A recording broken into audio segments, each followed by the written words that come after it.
Salutations à tous les frères et sœurs en Yehoshua Mashiach, notre Seigneur Jésus-Christ dans le monde entier. Je suis le frère Serge de l'île de la Réunion. Je suis dans le nord de l'île de la Réunion à Saint-Denis.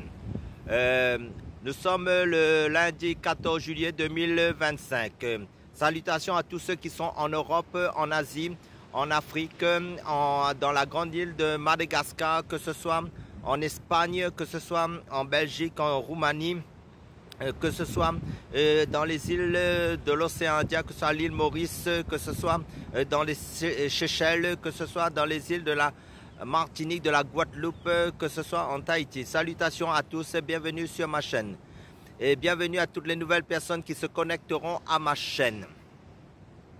Donc, pour introduire un peu sur ma chaîne, nous faisons que parler du Seigneur Jésus-Christ pour enseigner, pour consolider, pour fortifier, pour maintenir les frères éveillés spirituellement en Jésus-Christ, pour consolider, pour fonder, pour semer la parole de Dieu dans la vie des personnes qui n'ont pas encore reçu le message du salut en Jésus-Christ, car c'est seulement Jésus-Christ le seul sauveur de notre âme. Donc, nous allons prendre un passage dans la Bible qui nous dit, selon le livre de Tite chapitre 3 versets 4 à 5, quand la bonté de notre Dieu sauveur et son amour envers les hommes sont apparus, il nous sauva. Amen.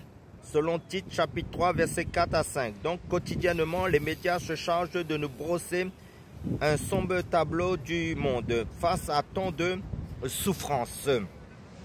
On peut comprendre les doutes de certains sur la bonté ou sur l'existence de Dieu. Oui, le mal est un scandale pour Dieu, ce n'est pas lui qui est à l'origine du mal. Dieu est bon et il a démontré son amour il y a 2000 ans. Il a envoyé son fils, c'est-à-dire Jésus-Christ, devenu un homme pour vivre avec nous. A-t-il choisi une famille royale, riche et puissante? Pas du tout.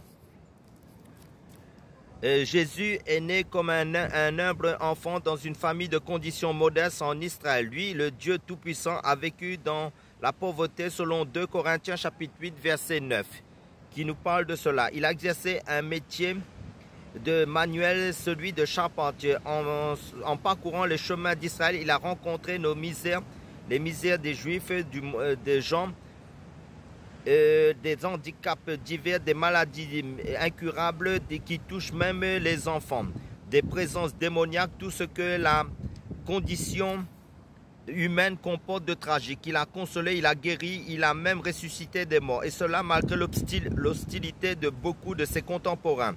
Voilà comment Dieu nous dit, je suis bon. Aujourd'hui encore, il s'adresse à chacun. Dieu sait en fin de compte ce que tu vis. Viens me rencontrer, dit Dieu, car je suis bon et je t'aime.